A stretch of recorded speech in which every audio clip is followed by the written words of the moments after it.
Good morning, everyone. Welcome to the Tuesday, August 25th edition of the MMAOB Daily Podcast. I'm your host, as always, Adam Martin, and I'm joined by my co-host on Tuesdays, Mr. Cole Shelton. We got a really jam-packed show here, Cole, today. We'll be recapping this past weekend's UFC on ESPN 15 and Bellator 244 events, as well as previewing tonight's Dana White's Contender Series 30 and Saturday night's UFC. So it's going to be a jam-packed show. Cole, how's it going first off? And then we'll start off with the show. I'm doing well. What about you? Good, man. I mean, besides my picks on Saturday, may as well start with it.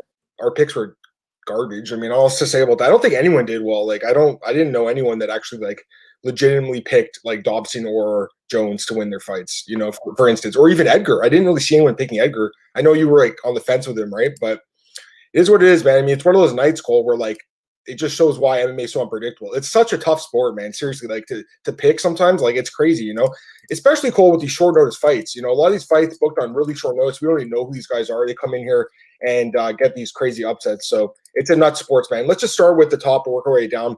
I don't want to spend too much time on the recaps because obviously we do have quite a bit to preview today, but let's get right into it, Cole. Frankie Edgar, Pedro Munhoz. Who do you think won the fight, Cole? I had Pedro Munhoz 3-2. I can see an argument for Frankie. It was a super close fight. But I thought Pedro just did enough. But Frankie impressed me a bit when he looked really good. It was a great fight, man. Definitely worthy of fight of the night. Glad they won $50,000 each. But to me, Sal Diamato's scorecard 49-46 was the right scorecard. That's how I had it. I had 49-46 for Pedro. And obviously, there was a lot of people disagree. There was a lot of people that agreed with me, though. If you go to MMA Decisions, Cole, a lot of the media actually had it 4-1 for Pedro. 17 media members had it for Pedro Munhoz. 3 had it for Frankie Edgar. So the media was definitely backing Pedro Munhoz in this fight. I think a lot of fans actually had Frankie Edgar winning. The thing is, I think a lot of people love Frankie, so it's a close round. They kind of saw his way. That's what I think. I personally thought Pedro won 4 rounds, if not 3. Definitely he won the fight, though, Cole. I think it was kind of a bad decision. I wouldn't say it's a robbery because the rounds were like close enough where if the judges aren't really watching that closely, I can see why they would give it to Frankie because he looked a little busier. But if you do look at the stats, and I'm not saying stats matter that much because the judges don't get the chance to look at them, but Pedro did outland Frankie 4 rounds to 1, Cole. If you look at the stats, you don't get the I'm watching the fight. I thought Pedro won. I thought it was a bad decision. Now, obviously, Frankie obviously won the fight according to the judges, so he's probably going to take Pedro's spot, number 5 in the division, which is insane to me, crazy, Cole. It's just crazy. At age 38, he's a top 5 fighter at 135. So the question is, what's next for Frankie Edgar? A lot of people suggesting a fight against Dominic Cruz, but I almost feel like he deserves someone higher ranked. You know, Dominic Cruz barely fights anymore. I don't even know why he gets these big fights, Cole, to be honest with you, man. I'd like to see Frankie fight someone in the top 5. You know, looking at that division right now, obviously you have the winner of Moraes and Sandhagen, but, you know, also like a guy like Jimmy Rivera, that would be a good fight. I don't want to see a third fight with Jose Aldo, though. I mean, some people have suggested that. I'm not really into that. You know, Rafael Sunsel is another guy that you could fight. There's not a lot of options. He'll probably take some time off, Cole. I know you talked to him. His leg is a little banged up right now. But what were you thinking for his next fight? I think there's really 2 options. I don't really like the Cruz fight. I saw so many people mentioning it. It doesn't make sense. Like, Dominic Cruz coming off a loss. What is he? He really shouldn't even be ranked. He's on a 2-fight losing streak. Frankie Edgar really is 1 win away from getting a title shot. Why would he fight someone ranked like 13 or 12, whatever Cruz is? He's ranked number 10. I don't know how. How is he ranked ahead of a guy like Merab, who's won 5 straight fights? Explain that to me. No idea, but I think there's 2. I think it's Corey Sandhagen if he beats Marlon Moraes. If Moraes wins, I think that fight, Edgar and Moraes are really close friends. They'll never fight each other. So it's only if Sandhagen wins that they'd fight. Edgar, Sandhagen, winner gets the next title shot. But if Moraes wins, then I think you do someone like a Jimmy Rivera, just to because everyone else in the top 5 is really booked. You have Garbrandt going down to flyweight. You have Aljamain Peter Yan. You have Sandhagen, Moraes. If Moraes wins, you're not going to do that fight. So it's really Sandhagen or Jimmy Rivera for me. Yep, I'm with you on that one, Cole. And we have a comment here. Turn up MMA. What's going on, man? What's up, gentlemen? Let's hope we don't have a handful cancellations or last-minute replacements like last week. Oh, we will. I'm sure there's going to be at least a couple of fights that get scratched last minute, Cole. 100%. Definitely someone's going to get sick from COVID, like OSP. That sucks, by the way. I was looking forward to that fight, but they got rescheduled quickly. Anyways, yeah, as far as Frankie goes, I'm with you, Cole. For Pedro Munhoz, it's one of those losses where like I don't really feel like he should drop in the rankings. You know, it's one of like it's one of those fights where I thought he won, but you know he lost on paper. So you look at the rankings, maybe like I know he's fought him already, but a Sunsel would be a good rematch. Like he lost to him in his debut, that'd be a good rematch. Or I think he has fought Rob Font. I can't remember now, but that would be a good fight too. But it sucks because he really should be fighting a guy like he should have been fighting the winner of Moraes and Sandhagen, in my opinion, Cole. But you won't get that chance now. Let's just go through the rest of the card quick because honestly, it wasn't like the biggest name card. Obviously, co-main event: Mike Rodriguez defeats Marcin Prachnio, and Joe Selecki defeats Austin Hubbard as well. Any thoughts on those two fights, Cole? I was impressed with Joe Selecki. I thought if Hubbard got out of the first round, he'd have a lot of success. I just wasn't too high on Joe Selecki. I know he dominated Matt Wyman. I think that's a fight you probably have to finish Matt Wyman. And Hubbard has looked good against, like, he went the distance against really top grapplers like Marco Madsen, Davey Hamos. Like, Marco Madsen, the Olympic, I think he was a silver medalist or bronze medalist in the Olympics. Davey Hamos is one of the best jiu-jitsu guys. So I thought if he went the distance there, he could survive that first round of Selecki and just really take over. But Selecki looked really good, came out strong, got in his bag, got his mission. He impressed me. I think he probably deserves a step up. Other than that, like, co-main event, that should have been an opener, third fight in kind of thing on any other card. Yeah, I'm 100% with you. I mean, they honestly weren't really main card fights. Like Mike Rodriguez, Marcin Prachnio, are you kidding me? Prachnio, 3 straight knockout losses, Cole. Like, I don't think there's any way he gets another shot in the UFC. Not UFC caliber. Selecki looked good. Mike Rodriguez looked good. And the other fight that I want to mention quickly before I get into the big upset, Daniel Rodriguez knocking out Dwight Grant. That was a fun fight. Didn't last long, but great fight. He's solid, man. This guy's really good, Cole. 33 years old. He's got to make a run for it now. And right now he's on a 9-fight win streak. 3-0 in the UFC since February. Does he get a top 15 guy next? I think he's kind of closing in on it after he does have a win over Tim Means. Yeah, he's 3-0 in 2020 as well. He's him and Yusuf Salama, among the 3-0 guys. Giga Chikadze could become another 3-0 guy this year, but he's kind of under the radar guy. Like, he'd be a newcomer of the year, like 3-0. He probably is going to get another fight this year. I don't know if it's going to be ranked. I think it's going to be someone with a name maybe just outside the rankings, but his UFC run has been so weird. His first fight was his biggest name guy against Tim Means, and then he goes Gabe Green, and then he goes Dwight Grant. I know maybe they just rebooked that Sato fight, but I think he's a bit past that. Maybe I think he probably gets someone in that like 16 to 20 range at welterweight. Could. You know, it's funny because he was on Contender Series. I don't even remember him from last year. He had a decision and he didn't get signed, but picked up another win. They picked him up, and he's been a great signing so far. It just shows, Cole, honestly, you don't need to like necessarily get a finish to prove you're a good fighter, but on the Contender Series you kind of do. Okay. Yeah, I don't even remember his fight on the Contender. I don't either. I don't. Rico Farrington. I do not remember that fight. It was on the same card as Alexis Kamur and Tracy Cortez against Maria Agapova, who we are going to talk about right now. Wow. Okay, so we got to talk about this one because we are a betting podcast.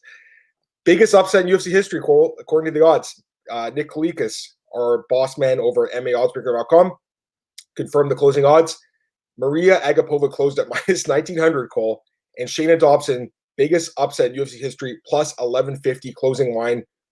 Wow. I mean, Cole, honestly, first off, terrible performance by Maria Agapova. Like, seriously, reckless. Didn't look like a professional fighter at all, Cole, in that first round. Like, reckless abandonment. Yeah. Couldn't fight and gassed out. And at the end of the first round, Cole, I swear to God, I was like, man, she could lose this fight. Just like the fight at the beginning of the game. We'll talk about that in a sec. When you blow your wad, Cole, in the first round, you can't finish. We've seen a lot of times guys and girls end up losing in the second and third rounds. In this fight, second round, she had no gas left. Shayna Dobson gets a dominant position, just rains on punches, huge upset. I just want to hear your thoughts on this fight. What was going through your head when you saw this one, Cole? Well, after the first round, I just like looking at live betting and stuff. The Shayna Dobson still like plus 600. I'm like, I'm going to put a few bucks on this. And then it locked me out. I'm like, gosh, whatever. I was only going to throw like 5-10 bucks, like nothing major. Like, if I live bet, it's just small amounts just for like the fun of it. I'm like, she's going to win this fight. But I don't get why Maria Agapova was that big of a favorite. She was 1-0 in the UFC, and she beat an atomweight at 125. Like, she beat Hannah Cifers. Hannah Cifers, if there was an atomweight in the UFC, that's where she would be. She also Trace Cortez in the Contender Series. I don't know why she was. Obviously, hindsight's 2020. This is a fight she should have won, but no way should a girl that's 1-0 in the UFC been that big of a favorite. Shayna Dobson was like 3-4 entering this fight. She was fighting for a job. I still don't think she's UFC caliber, but yeah, it was obviously a good performance. It saves her job. She's going to get at least 1-2 more fights, but I don't get why anyone. And that person that bet like 25,000 to win, like, what was it, like $1,100? Yeah. Why?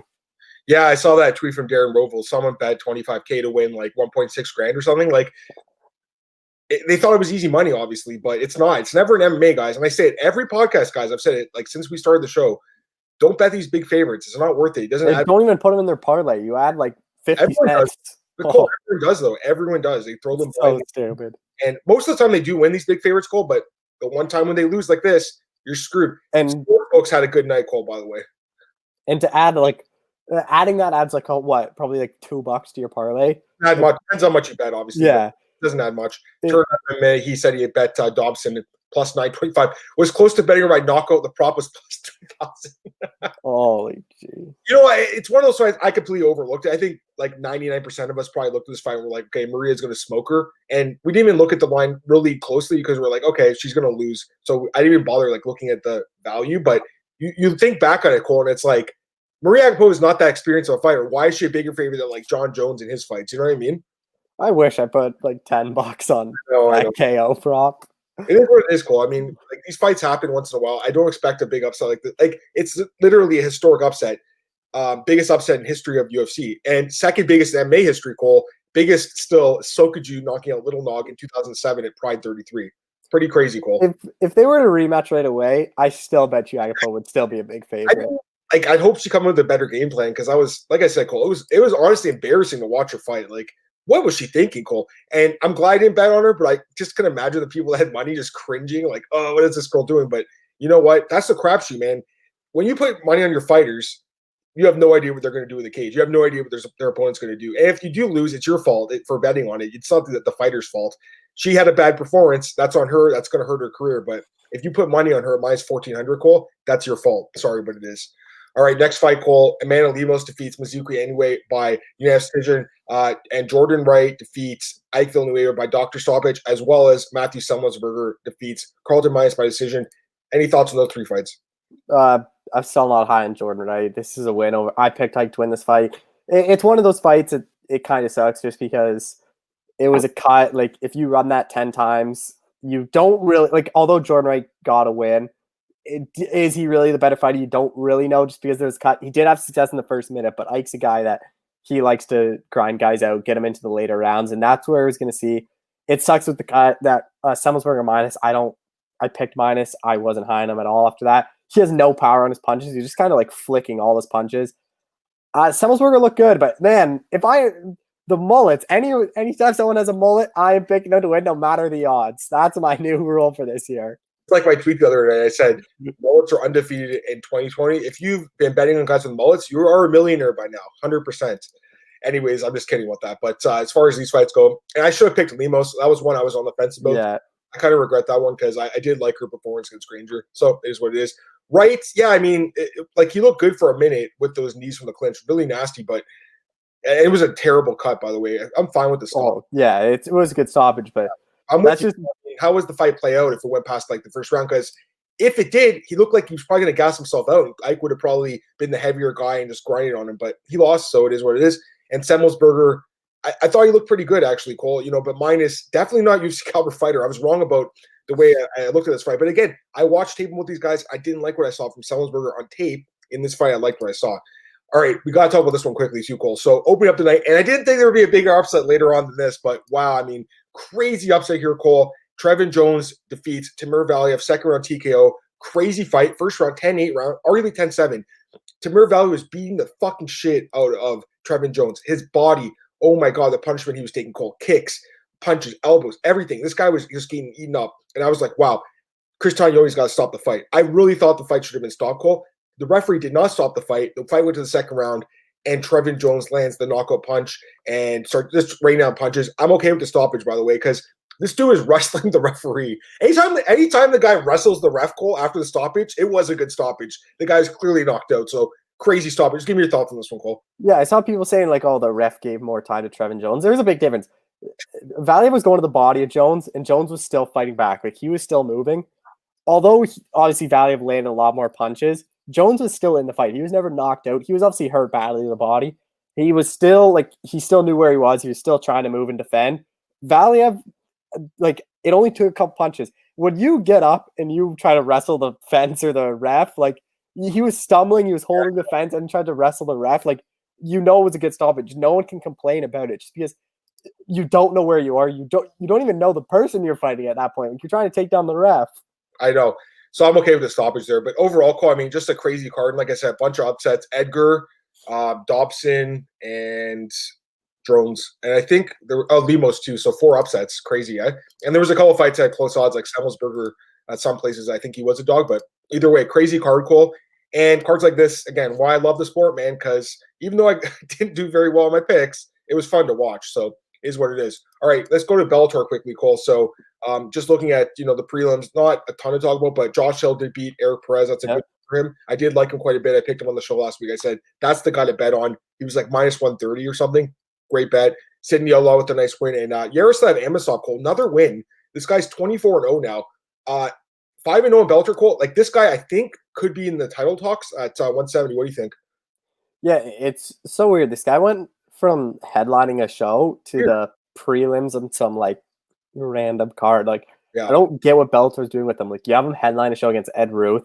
He beats Ed Ruth. Like, look at all his wins Bellator. Gerald Harris, Eric Silva, David Rickles, Ed Ruth, and then he fights Mark Lebinger. Like, how do you go from like Gerald Harris, Eric Silva, Ed Ruth to Mark Lebinger? Like, I don't get what Bellator's doing with him. He's obviously good. Like, he dominated Ed Ruth. He submitted David Rickles. Like, he's looked impressive. I don't get what they're doing with him. It's like they want to now slow build him up. Like, you already had him headline show. You already had him beat one of their top welterweight guys, Ed Ruth. Like, give him a top guy. Give him like an Andre Koreshkov. Give him someone like that. Like, why are they giving him these random guys on prelims now? Yeah, he should be fighting a guy like Koreshkov or Larkin or Daly, someone like that, and then get the title shot, because I think he's right there. Just going through the main card. Honestly, Cole, I did watch the card. Not a good card, Cole. I thought it was boring to watch. As a fan, this card sucked, honestly. First fight, John Salter, Andrew Capel. Really boring fight. He did get the finish late. John Salter's won 10 in his last 11 fights. He's a really good fighter, by the way. He's a guy that was in the UFC 10 years ago. He went 1-2 and got cut. I kind of feel like they missed the boat on him. He's actually a really good fighter, but this was a boring fight. Valentin Moldavsky against Roy Nelson. I don't ever want to see Roy Nelson fight in MMA again, Cole. I'm no interest in it. 44 years old, 5 straight losses. Bare knuckle fighting? Is that the next move for him, Cole? You said you talked to Coker, and Coker's going to give him one more against Matt Mitrione. They said that? Oh, it was a close fight. Him and Matt Mitrione are both at the end of their careers. I thought the beer fight was the retirement fight. That was like 2 fights ago. Scott Coker said whoever lost that fight's getting cut. Then all of a sudden I see Roy Nelson fighting. I'm like, what the hell is going on here? But I wouldn't mind. I guess I wouldn't mind that fight. That doesn't make sense. They're both on the Ultimate Fighter together, and both guys losing skids. Okay, we'll give it to them. Roy Nelson, Matt Mitrione. But after that, I don't want to see the loser fight again. Julia Budd's fight was really boring too. I know she won. Come on, you got to finish that opponent. Are you kidding me, Cole? Seriously? And then the last fight, the most important fight, Vadim Nemkov becomes the greatest light heavyweight of all time. Second round knockout over Ryan Bader. I mean, it was a great performance. He looked amazing. This guy's really good, Cole, by the way. 7 straight wins now. Look at the competition too, Cole. Bader, Phil Davis, Carvalho, McGeary, Lins. I mean, that's some solid competition. So I do think he'd be top 10 in the UFC. I truly believe that. I don't think he is the best guy in the world like Scott Coker is claiming. I think if he fights Jan Blachowicz, I think probably beats him. I think Reyes beats him, But having said that, those are like elite guys. You look at like the rest of the top 10, like I think Gustafsson is still in the top 10 at light heavyweight. Let me take a look right now. No, I'm looking at the rankings. If he was in the UFC, I'd slide him like 8, right? Right under Volkan and have Rakic. Yeah, exactly. And he's already lost to Yuri Pajaka, so he already has to go behind him. Him versus Volkan's a pretty close fight. I think that'd be like a pick 'em. Him versus Rakic is a close fight. Like, those are guys I think he could beat. I wouldn't be surprised if he lost, though. But like, and then you look Krylov, Serkinov. I think he beats both those guys. I think he's above those guys. So I think right now, like 8 probably is a good spot for him. Yeah. But you're right. He did lose to Yuri and Ryzen. He only has 2 losses in his career, but he is good, man. Here's a great question. Straight wager. What's going on, man? Nemkov not getting the first round from a single judge. An absolute travesty. Are you kidding me? I was shocked. Like, I know Bader did have a takedown at the end, and like we know that stupid judges sometimes will lean towards that guy, but are you kidding me? Like, Nemkov clearly had the better striking, more effective striking, more just effective, more everything. The fact these judges gave it to Bader is embarrassing. Like, are you kidding me, Colt? Seriously, it blows my mind still that a judge will give a round to a guy because he steals around the takedown at the end. So stupid. Either way, Nemkov wins, deserves it, and we don't know who's going to fight next. maybe Corey Anderson, but I heard Corey Anderson's getting a tune-up fight. I think that's what Coker said. He's going to fight in October against someone. But maybe he does fight Nemkov because Nemkov didn't take much damage in this fight at all. As far as Bader goes, really quick, Cole, I think that's it for him at light heavyweight. Yeah, he did not look good on weigh-ins. Oh, and you sent me the video or the picture at Friday morning or whatever, Thursday morning. Cole's like, wow, look at the Bader on the scale. He doesn't look good. Didn't look good in the fight. His chin definitely compromised at 205. Back to heavyweight, Cole. Does he fight Moldavsky next? Would that be the next guy he would fight? I'm trying to think, like, who's in Bellator's heavyweight division? I think you probably got to go Minakov versus Bader. Minakov, yeah, that's the fight. Yeah. I think you do Minakov, Bader, and then maybe you do like Italian. Yeah. Well, he's like Tim Johnson, Linton Vassell, winner of that, get something, or Czech Congo, someone. I don't know. Their heavyweight division is just a bunch of 40-year-olds. Right. Frank Mir is also coming off a win. I mean, obviously, it's not like that's a great fight, but it's kind of marketable, I guess. I think heavyweight for sure is Bader's future. Okay. That's it for Bellator and UFC, unless there's anything else you want to mention, Cole. But I think that's okay. So we got to get going here, guys, because we got a lot to talk about. So we'll do the preview for UFC on ESPN plus 33. Should be a pretty good card. Some of these fights definitely thrown together at the last minute. Cole, just give me your thoughts on this while I set it up. Obviously, I think it would have been a lot better with Sabitya Rodriguez, but this is so much better in terms of name value than last weekend's card. It's actually a pretty solid fight night card. Like, you have the prelims, there's a lot of interesting matchups. The main card is really good to me. Like, I think every single fight. I wish Lamas Brian Hall was still on. I just love watching Brian Hall fight just because it's so weird and unorthodox. It just, I don't know. I think obviously it's missing that marquee main event, McKavey Smith, Aleksandar Rakic. Good fight, only 3 rounds. But if this had to be a year, this would be an extremely good fight night. I'm with you on that one, man. But I think it's a pretty solid card overall. All right, let's get into it. First fight of the night, welterweight bout, Sean Brady against Christian Aguilera. Right now we have Sean Brady. He's a big favorite, minus 380. Christian Aguilera, plus 315. Cole, who's your pick? I'm really high on Sean Brady, and I think he gets this one done. Like, I think Brady, again, I'm not really sure with the matchmaking. I thought he deserved someone higher up than Christian Aguilera. You beat Court McGee, you beat Ismail Nardiev. Aguilera's obviously coming off that really good win over Anthony Ivy in under a minute, but he's still someone that's been knocked out quite a bit in the LFA. He lost David Michaud. He's lost a couple, he got knocked out to Matt Sales. I just think Sean Brady, I know he hasn't gotten a finish yet in the UFC, but I think this is the fight he gets a finish. I think he can grind out Aguilera into the second, third round, probably at a ground pound TKO win. I'm super high on him. I think he can be a get-ranked guy pretty soon at welterweight, but I still don't really like this matchup. And the problem with this card is there's basically every single fight you have a minus 200 or above favorite. Like, it's not that close, a lot of these matchups in terms of betting lines, but as I saw last weekend, anything can happen. Yeah, anything can happen, man. That's the thing. You pick a fight and you really have no idea until it happens. And actually, you have no idea if the fight's even going to take place. Like I said earlier, I guarantee you at least 1 or 2 of these fights will be scratched before card happens. All right, so as far as this fight goes, I mean, I like both guys, Cole. I got to be honest. Like, Sean Brady's been definitely impressive in the UFC. I know he hasn't really been finishing his fights. He obviously won two decisions, but he showed a lot of skills in those fights against McGee and Nardiev. He's well-rounded, Cole. You know, he's got good striking, good wrestling. He's just a well-rounded guy. He's improving. 27 years old, training with a good camp. So I like this kid, man. He's undefeated. He's fought good competition. Even before the UFC, he fought good competition. Like for instance, Colton Smith, he fought him in the regional scene. That's a fighter winner. I know it's not a great name in the UFC these days, but back when he was just coming up, that was a good experience for him. So I think he's been good. Aguilera, Cole, he surprised me in his debut against Ivy. He looked great in that fight. And he's kind of a guy I overlooked because of all the losses he's had in his career. He's kind of like Anthony Smith. He's had a lot of losses, but his wins are pretty impressive. He has fought some decent competition overall.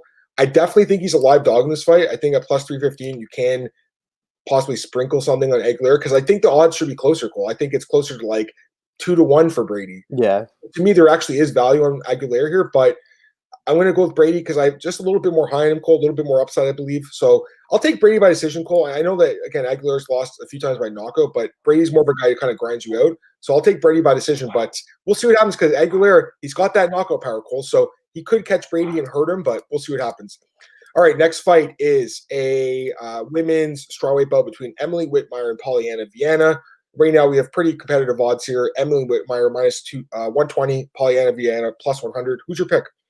I'm going to Emily Whitmire here, and I still think there's a ton of value here. I'm not high in Polyana Viana at all. She's on 3-fight losing streak, including a loss to Hannah Cyphers, which to me is not a good loss. As Hannah Cyphers, to me, I don't think she's that good. And then last time out, she was submitted against Veronica Macedo in a minute 10. I think Emily Whitmire can take Viana down, probably submit her out. If you look at who Whitmire lost to, she lost to Amanda Hebos, second round submission. And we obviously know how good Amanda Hebos is. And Jillian Robertson in the first round. We know how good Robertson is on the ground. I think Whitmire's just a step above Polyana Viana. I think she can get this fight down to the ground and have a lot of success. I was looking at the prop. Whitmire inside the distance is plus 353. I don't hate that, but I still think it's still a good enough line where you can just take Whitmire straight up because I think she probably should win this fight. I like her too, Cole. It's hard to trust someone with a 4-3 record with your money. Yeah. And that's the only problem I have with her because stylistically, I do like her in this fight. Viana has not been impressive in the UFC, 1-3. Coming off a submission loss in 1 minute to Veronica Macedo, Cole. I think that was Veronica's first win in the UFC. She hasn't been impressive. To me, that's a bad loss. That's kind of a loss you fade against. Same with the Cyphers loss. You kidding me? She lost to Cyphers. So to me, those are bad losses. Whitmire, she also is coming off a loss to Rivas, but we both know how good Rivas is. Although it's worth mentioning that Viana actually knocked Rivas out 5 years ago. Rivas' only loss. But it's 5 years ago, and Rivas is definitely a different fighter now. Overall, Cole, I got to go with Whitmire too. Just based on the grappling, I think that's going to be the difference here. I believe she will get the fight to the ground, and I'm going to take her by submission, Cole. So I think that line you mentioned on the inside of the distance, I think that has a chance to win. And honestly, I think I'd rather almost take a shot on that than her straight up. Although generally, I do rather play like a money line. I think she wins. It's just, you can't go crazy on it because again, she's a 4-3 fighter, guys. So be careful. She doesn't have a lot of experience. I do think she wins though, but yeah, I think you said it was plus 350 or something in that range. Yeah. What you said? So I mean, I think you could put a few bucks on that because I think if she does win, it'll probably be by like a submission, armbar, or rear naked choke. All right, next up, Alex Caceres against Giga Chikadze at 145. This is a fun fight, Cole. We got Chikadze minus 245, Caceres plus 205. I think this could potentially be a sleeper fight of the night, Cole. Who's your pick? I think Giga Chikadze should win this fight by decision, but you can never count Alex Caceres out. He really dominated Chase Hooper. Before that, he beat Steven Peterson. I thought Peterson won that fight. I think you probably thought the same. Yep. Peterson looked good in that one. He got submitted against Kron Gracie. He has a lot of problems getting submitted. Like he got submitted by Jason Knight. Giga Chikadze, you don't have to worry about that. He's a kickboxer. I think this is going to be a stand-up fight. I don't see Caceres trying to take Chikadze down. And something about Chikadze is him and Beneil Dariush have become like really good friends. Whenever I talk to either guy, they bring up how much the other one helps them. And if you think about it, they're kind of perfect training partners. Beneil Dariush, super good on the ground. Giga Chikadze is that kickboxer, learns a lot from Dariush on the ground. Dariush learns a lot of striking from Chikadze. So they're kind of like those main training partners for each other. I like Chikadze's kickboxing skills. I think he'd just be able to outpoint Alex Caceres, probably get a decision win. I don't see him finishing Caceres. Caceres is a tough guy, so I think it's going to be similar to like that Brandon Davis fight where he just kind of picks apart. Maybe he gets taken down once, gets back up, and just continues to pick apart Caceres for a decision. But I think it's a close fight. I don't think the odds really show how close it is. Yeah, I did another podcast this week with Top Turtle MMA guys, Cole, which was a fun show. And the other guy made a great point. He's like, Chikadze has these close fights because he often will strike for a bit and then he'll take a break, circle around for a bit, and get punched at himself, and then he'll start laying some shots.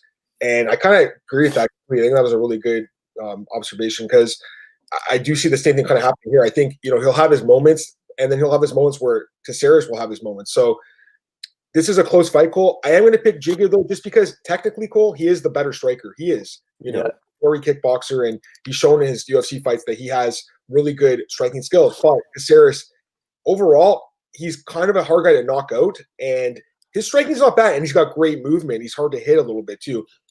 If Giga had more of a ground game, I would take him here more confidently because Caceres' submission skills on the ground, offensively not bad, defensively terrible, Cole. Like, you can submit this guy pretty easily, I think. But I think stylistically, it's going to be a fight that takes place on the feet. And while I do believe Giga probably outstrikes and wins a close decision, I think the odds are a little bit high here, Cole, minus 245, against a guy with a lot of experience in Caceres. I counted Caceres out his last fight, and I don't think I'm going to do that here. So Giga by decision, but I think the odds are a little bit crazy. All right, next up, we have a middleweight bout between Zach Cummings and Alessio Di Chirico. And right now we have close odds again, Cole. Di Chirico minus 120, Cummings plus 100. Who's your pick? I'm going with the slight underdog in Zach Cummins. I don't think this is more like it is obviously a close fight. I think this should just be a straight peg on like -110 each. I don't really see why there's a lean to either guy. Like to me, this is just a coin flip fight, but I'm more impressed with Zach Cummins. I just think who he's lost to, like Omar Akhmedov, Michael Brazeris by split, Santiago Ponzinibbio, Gunnar Nelson. Like you really only lose to those really top guys. Let's go Chicago. I just haven't been impressed with them in the UFC. Lost to Kevin Holland, which looks better now, and a loss to Makhmed Muradov. I just think Cummins is probably just going to use his grappling here a bit, just kind of hold Shakira up against the fence, have some success on the feet. He's obviously much better at middleweight. It's a really close fight. I don't really think I'd rather bet on either guy. I just think that Cummins can just be more active, do more in the clinch, do a bit in the striking, and just grind out a decision win. But as y'all said, it's a really close fight, and I'm really not confident in either guy just because both guys are so inconsistent in the UFC. I'm with you, man. I have a hard time seeing how you could be confident enough to like lay legitimate money on this fight. I mean, if you're throwing a few bucks on it, I get it, but like if you want to make a real bet on this fight, I don't see a real edge either way. To be honest with you, Cole, like they're both pretty like closely lined for a reason because they're both kind of in the same spot. The Chirico, I'm going to pick Chirico Cole. The only reason is because of the age. He's 6 years younger, and I like generally picking younger fighters. So that's why we'll pick him. But obviously, Cummings has a lot of experience, and he has some nice wins. Submission skills are really good too. I just feel like he can be kind of beaten to the punch at this point in his career. So that's kind of why I'm going with the Chirico. But again, Cole, this guy's been really inconsistent in the UFC. Look at he has 3 wins and 4 losses. Okay, his 3 wins, 2 by split decision and 1 by a knee. And the 4 losses, 3 by decision, 1 by submission to Eric Spicely. So that's kind of a bad loss too. I don't know. There's just stuff about him that kind of freaks me out because Cummings, if he gets the fight to the ground, could probably submit this guy. But I think if it stays standing, the Chirico can kind of land him a little bit and win decision. So that's where I'm leaning, Cole. But again, there's other spots I think to bet on here. Chirico by decision, but not betting on this one. Damon Blackburn in the chat. What's up, guys? Hey, Damon, what's going on, man? And Kenshiro, I'm not going to put the comment up on screen, Kenshiro, but he does not think you should bet on Whitmire and Vienna. All right, Cole. Next fight on the card is a women's strawweight, but I wonder if he's betting on this fight, Cole. Mallory Martin against Hannah Cifers. Wow, strawweight fight. So I guess Cifers moving back down, and right now we have Martin -320, Cifers +260. Who's your pick? I know Hannah Cifers on 3 fight lose. You gotta look at she lost to Angela Hill, Mackenzie Mariakova. None of those are that bad, but I still have to go Mallory Martin. I'm just not high on Hannah Cifers at all. I just think this is a fight where Cifers is still undersized for 115.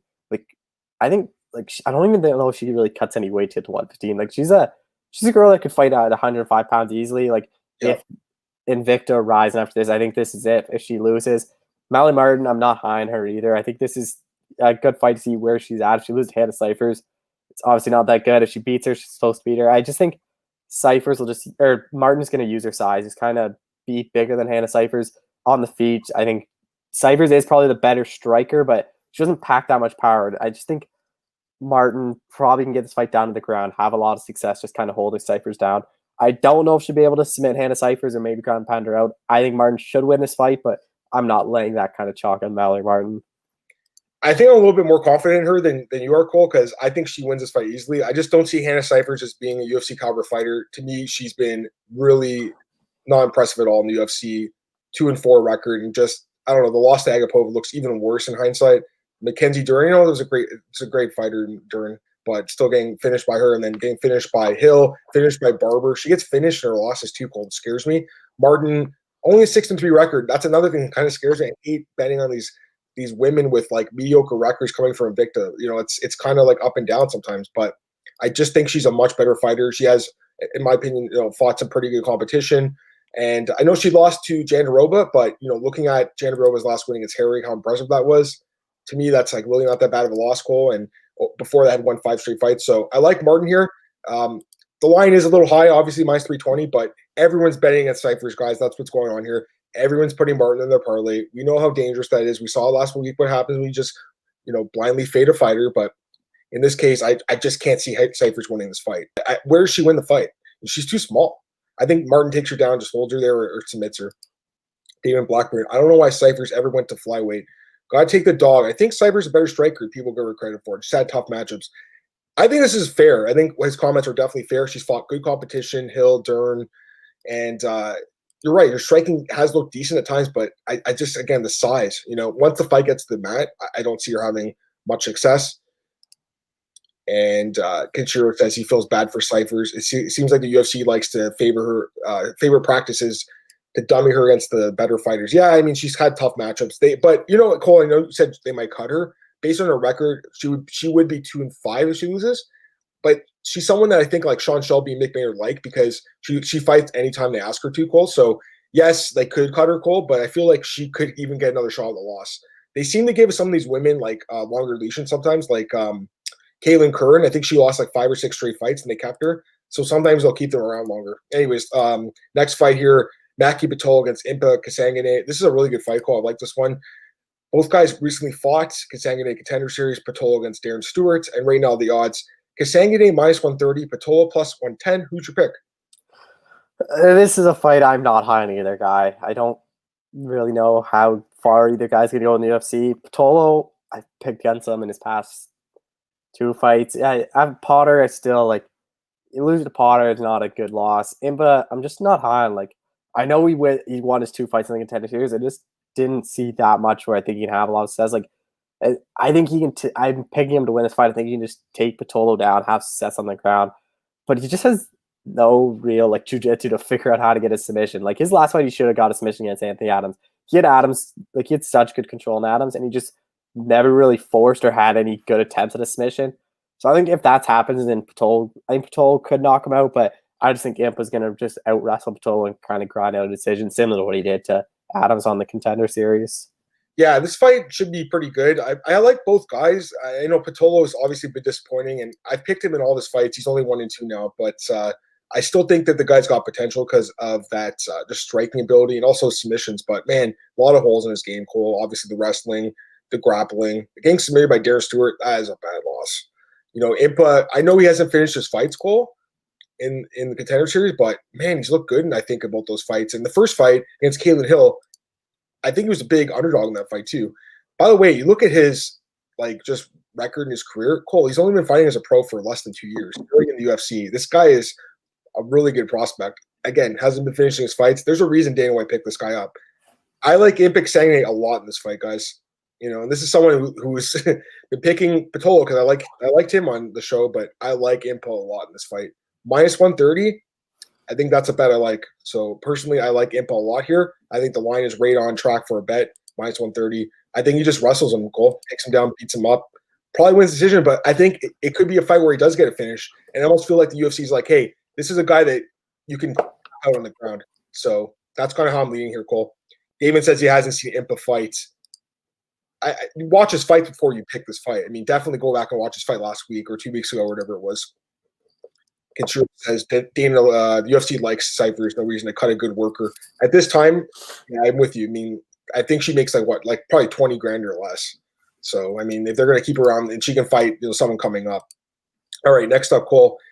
Light heavyweight rematch between Magomed Ankalaev and Jan Kutalaba. Okay, so right now the odds are Ankalaev -335, Kutalaba +275. I believe we just broke down this fight a few weeks ago, if I'm not mistaken, Cole, didn't we? Give me your thoughts again. Yeah, nothing's changed. I still like Magomed Ankalaev, but you can't bet this fight. He was a -210 the first fight, and it was a controversial stoppage. I know he got the TKO, but Kutalaba wasn't hurt. He never put him out. You never really saw much. So why is he like $1.20 more now? He's what is he -330, -340, and his -210 last time out. Like there is no I don't know why. Like what did people see so much? Like I backed Ankalaev in the first fight, so I'm backing him again in the second fight. I just think he's a better fighter. I think he's a better striker. Kutalaba has a lot of holes. He gets finished.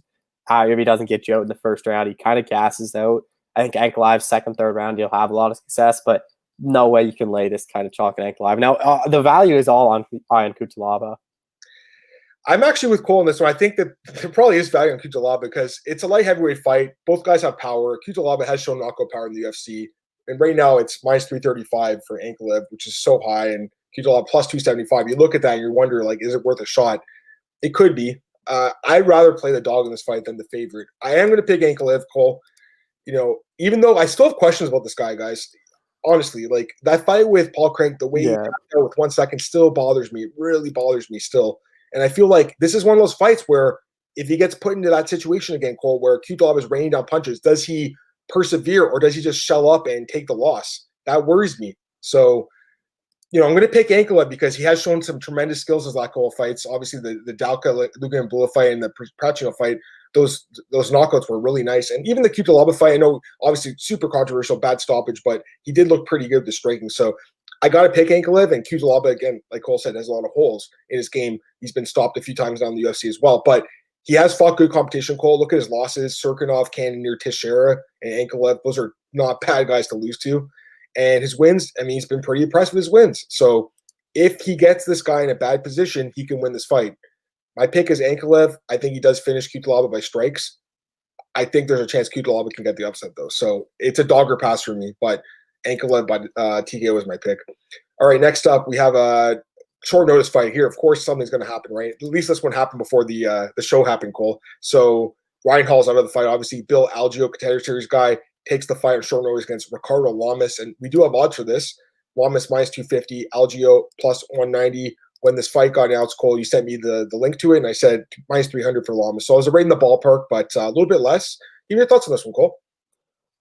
I'm picking Ricardo Lamas, and I think this is a good match for him. I was picking Ryan Hall against Lamas. I thought Ryan Hall could tap out Lamas, but even on the feed, he showed a lot in that Elkins fight. But I'm just not high on Bill Algeo. Like, he had 2 shots already at the UFC. Lost to Jared Gordon looking for a fight. Lost to Brendan Loughnane in the Contender Series last year. It's kind of funny how he's in the UFC and Loughnane isn't. But that's stupid. That's Dana White being a stubborn jerk. Yeah, straight up, it really is. He should be in the UFC. That guy.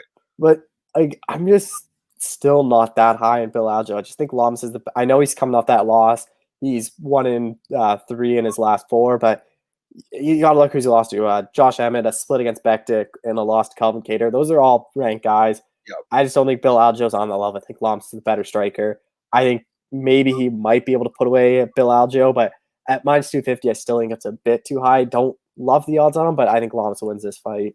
Yeah, I got to pick. You have to pick Lamas, I think, just based on his body of work. Cole, and you look at his resume in the UFC, he's been an underrated guy for a long time. He has some good wins in his resume. Like, he submitted Charles Oliveira. I remember when he was a dog in that fight, I picked him there, and I can't believe he won by submission still. But he has some nice wins. Darren Elkins, Sanchez, obviously. But you look at who even lost to, Cole, all elite guys, really. So he's a guy who's been there, and he's been in there with the best of them. The problem is 38 years old, and he's been getting finished, which definitely concerns me. And he hasn't fought in over a year, too. So there's a lot not to like about Lamas in this fight. I would have picked Ryan Hall against him, too. I thought that was a good spot. I think Hall was an underdog, and I was shocked. He was. Yeah, that's crazy. So that was a bet for sure. This fight, though, I mean, Algeo, okay, so I remember him from Contender Series. He had a close fight with Laughlin, but lost. Since then, he obviously picked up another win just actually last week, I think, 2 weeks ago in CFFC. So good for him. He's fresh. That definitely helps him here. Also, when Cole told me about this, I went to look on tape on him. And if you watch that fight from Ring of Combat, Cole, with that switch kick, that was sick, right? That was knockout. I've never seen a switch kick knockout. So to me, that was amazing. And, this guy does have power. So I think he's potentially a live dog. He just fought 2 weeks ago, guys. He's a lot younger. He's only 31. But the level of experience for Lamas, it's just so much in his favor. And even with the layoff, I still got to go with Ricardo Lamas, Cole. I'll take him to win, probably decision. I think he'll probably grind this one out somehow with his wrestling, just outstrike him a little bit. But it's a dangerous spot for Ricardo Lamas, Cole. Against a younger guy who has really nothing to lose. I think that Algeo can win this fight potentially. So Lamas, but dogger pass. All right, next up, we have a women's flyweight bout between Ji-Yeon Kim and Alexa Grasso. Interesting fight, Cole. Right now, we have Grasso minus 320, Kim plus 260. Who's your pick? Yeah, I like Alexa Grasso here. I just think, I know she's going to be a lot smaller. She's moving up in weight. Kim's going to have a pretty big reach advantage, but I'm just not high on Ji-Yeon Kim. If you look at her loss in the UFC, Lucy Pudilova, Anthony Shevchenko, I'm not high on either of them. And Justine Kish, split. I just checked MMA decisions. Most people thought Kish won that fight. I just think Grasso's the better striker, can have more success. Like, if you look at she lost to, Carla Esparza, majority, and Tatiana Suarez, she has a lot of success at strawweight. I just don't know what she's going to look like at flyweight. I wouldn't lay this kind of chalk on Alexa Grasso moving up in weight. I think she should win this fight by decision, but not a common pick because Kim, I wouldn't be surprised if you just use your reach to like keep Grasso at range and just piece her up. Yeah, I mean, this fight, I don't like the odds on Grasso at all. Minus 320, no. I would not bet on her at this price. Definitely dog her pass again, Cole, I think. I think Kim could definitely win this fight just by being a little bit bigger and just kind of outstriking Grasso and maybe having some more power in her strikes. The fight with Kassam, her last fight, that girl's not really UFC caliber by any means, but she did knock her out, which was a good knockout for her. Grasso's been up and down the UFC, man. Like, she definitely has good boxing. You saw that in the Kovacevic fight. But some of the losses, her wrestling was definitely exposed. I don't think that's going to be a problem here because I think it stays standing. So that does work in her favor. But you mentioned, Cole, the reach disadvantage, 6 inches. That's significant, guys. So to me, Kim, has a chance to win this fight just by being a little bigger and having a little bit more just oomph in her strikes. I don't think Grasso will have knockout power in this weight class. I don't know how this move's going to work out for her. I know she couldn't make 115. That's why she had to move up, Cole. But I'm not convinced she'll be a contender at this weight class. I really want to pick Kim here. I'm not going to do it. I'll take Grasso by decision, Cole. I think she'll be a little bit busier and just win a decision, but this fight is close, man. Way closer than the odds are indicating, and who knows by the time I see the weigh-ins, because I want to see the weigh-ins for this fight. I want Grasso. This is a fight you look at the weigh-ins, I think. So right now, Grasso by decision, Cole, but I may potentially switch my pick to Kim depending on what I see at the weigh-in. All right, next up, we have co-main event between Lawler and Magny. Wow, I love this fight. Obviously, Lawler's taking a short notice, guys, for Jeff Neal, but it's his return to the octagon here against Magny. An awesome fight at welterweight. Magny minus 250, Lawler plus 210. Who's your pick? Yeah, this is such a good fight. I back Neil Magny here. Robbie Lawler, he's obviously always has that dog power, but 1-4 in his last 5. He just hasn't looked that good. Coming off a year layoff, Neil Magny's looked good to come back. A dominant win over Ling Yang, and that win over Anthony Rocco Martin was.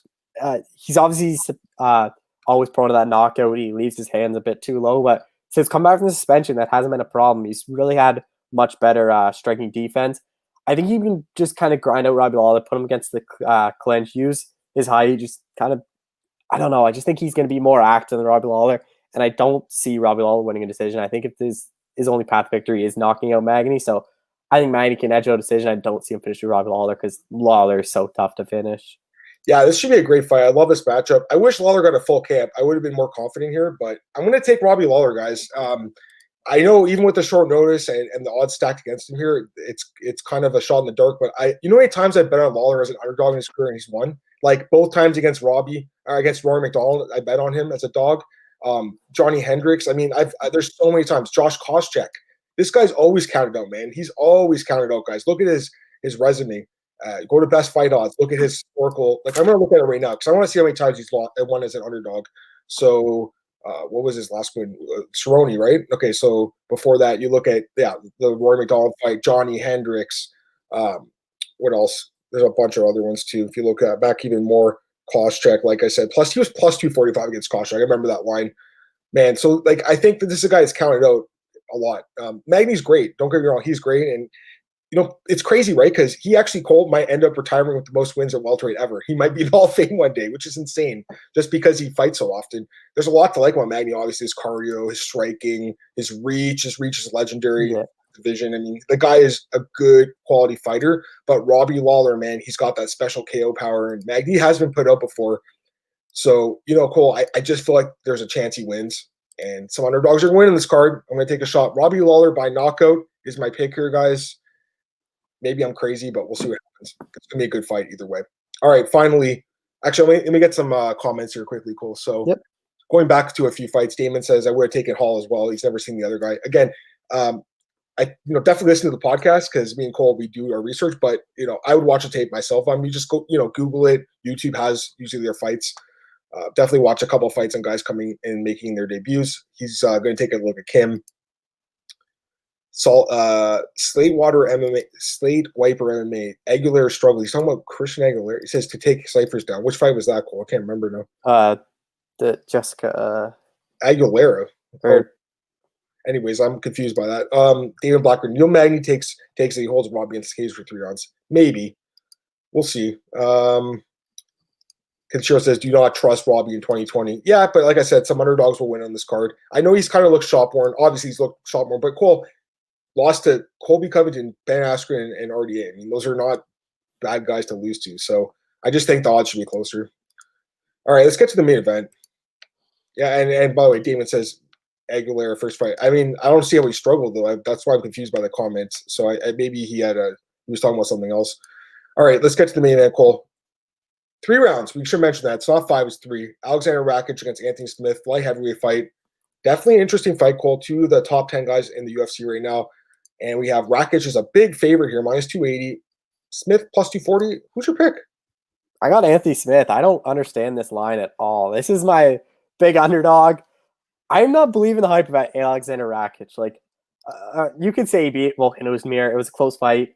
Look at who he's beating in the UFC. Knocked out Jimmy Manuwa. Manuwa gets knocked out every single fight. Devin Clark, he knocked out in the first round. Devin Clark almost knocked out Rakic in the first round. Rakic was hurt, and Clark was landing heavy ground pound, then just kind of got himself out. And for that decision went over Justin Lett. He couldn't even finish Justin Ledet. And the problem with Rakic, if he doesn't get you out in the first round, he kind of struggles. He kind of fades. Like, the same thing happened in his UFC debut, and same thing with Ledet. He turned into a wrestler. You're not going to out wrestle Anthony Smith. If Anthony Smith can survive this first round, I think he's going to have a lot of success. And Smith is so durable. Like, obviously that last fight, he is coming back too soon, in my opinion. But I think this is a good match for him. I think Rakic won't have the power to put Smith out in the first round. Maybe I think Rakic will win the first round. Then after that, I think Smith is going to take over. I think he's got a better gas tank for 3 rounds. I know he kind of faded against Glover Share, but if you look at that fight, he like doubled and tripled his normal output in that first and second round. I don't think that's going to happen here. I think Smith can just use his jiu-jitsu, use his wrestling. I think he can win this fight by decision. I don't understand the odds at all. Well, I mean, I didn't think you were going to pick Anthony Smith, Cole, because I'm also going to pick Anthony Smith, which is insane. I can't believe I'm picking him here, but I have to because plus 240. Are you kidding me? This is a pick 'em. I'd still pick Anthony Smith. To me, it's a close fight. It's a very close. I like Rakic too, though. I mean, I got to be honest. I like him a lot. I think he's a good fighter. If he was the underdog, I'd pick him, but he's not.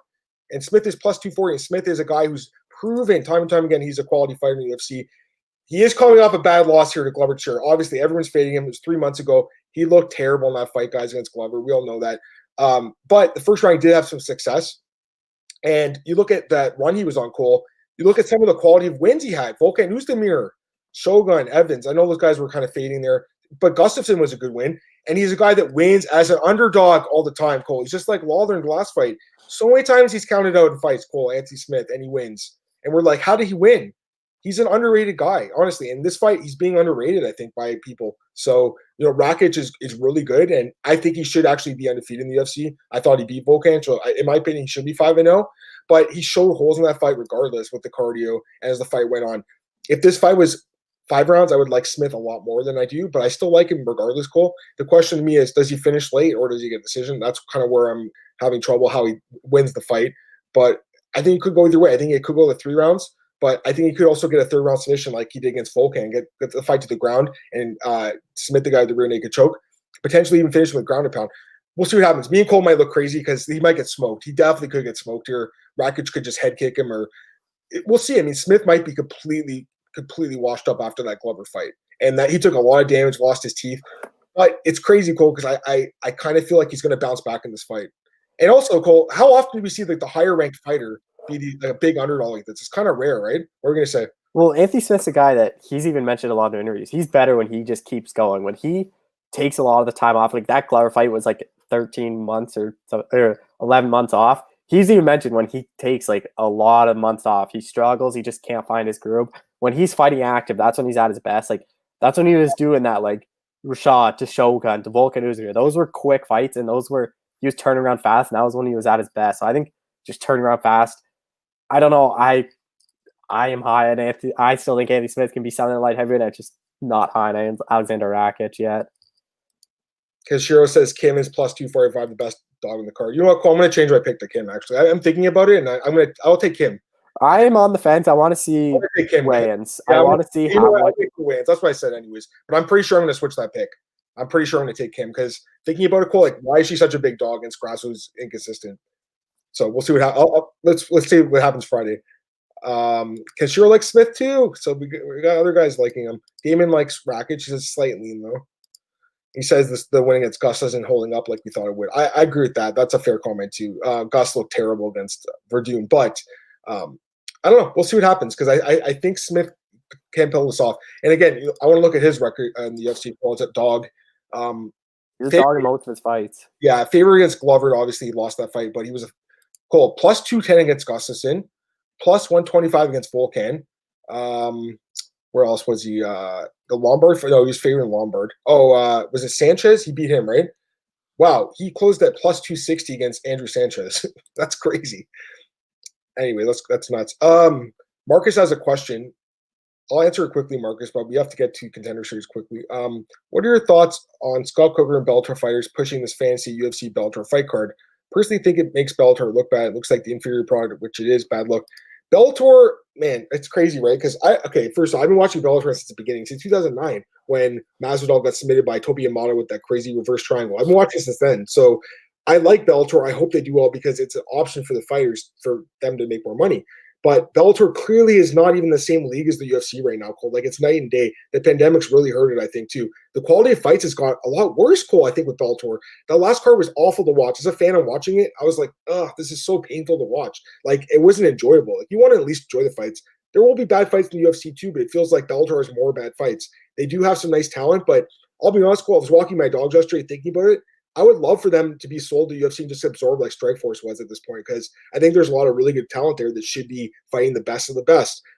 This whole fancy UFC Bellator thing, this is almost like a kind of a last-ditch attempt by Bellator, I think, to save themselves. They're not going to be at Paramount Network. They're moving to CBS Sports Network. Hopefully that move goes well for them, Cole. I'm not sure. And definitely, I don't think it's a good sign that it moved TV networks, Cole, personally. So right now, I do watch Bellator still, but I don't really enjoy it that much, and I feel like it's kind of declining, Cole. So what are your thoughts, man?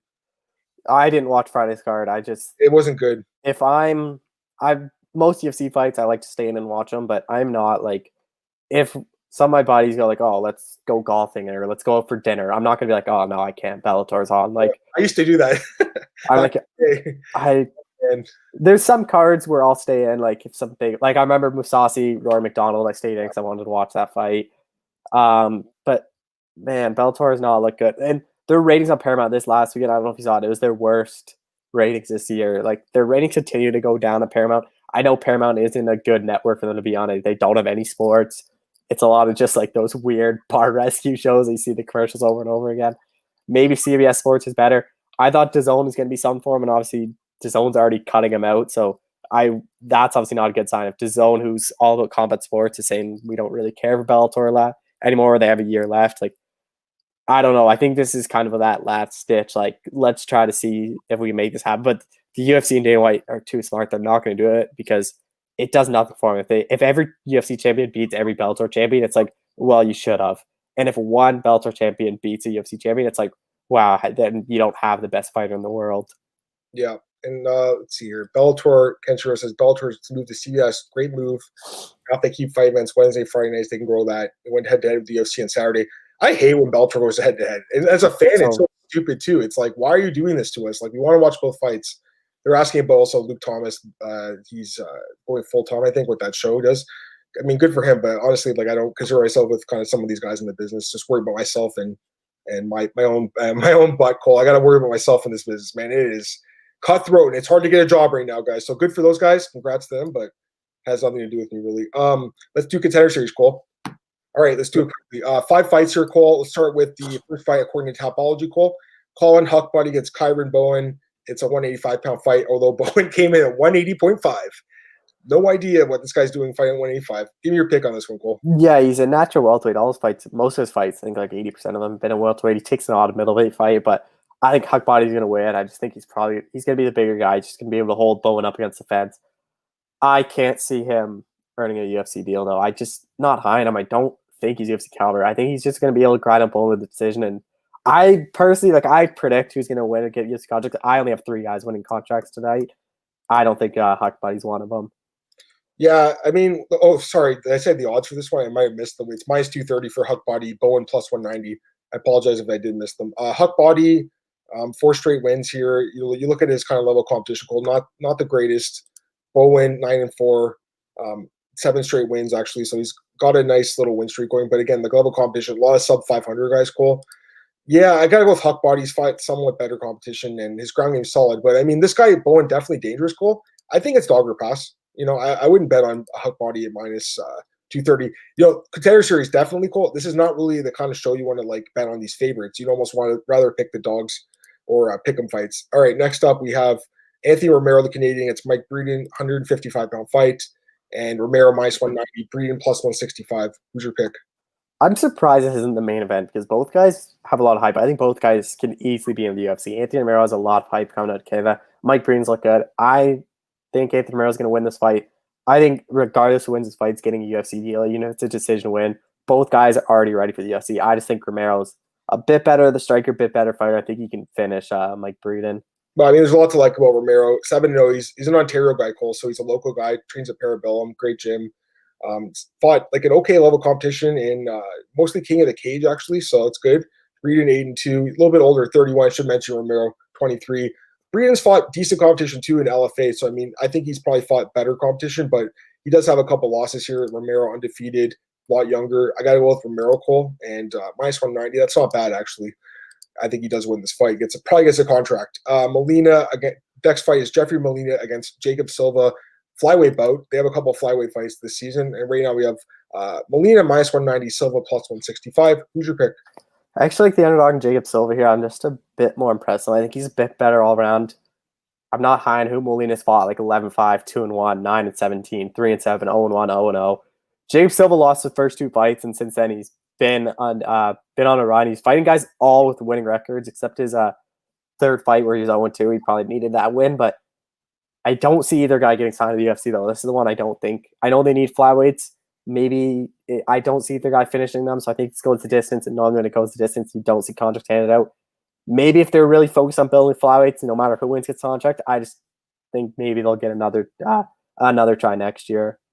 I mean, they need flyweights, so I think if the winner gets a finish, they'll probably get signed, but it probably goes the distance. I mean, even though they've both been finishing their fights, I have a feeling it probably goes in 3 rounds. I kind of lean towards Molina here, Cole, but it's hard to be confident in either guy, considering they don't have a lot of like high level experience.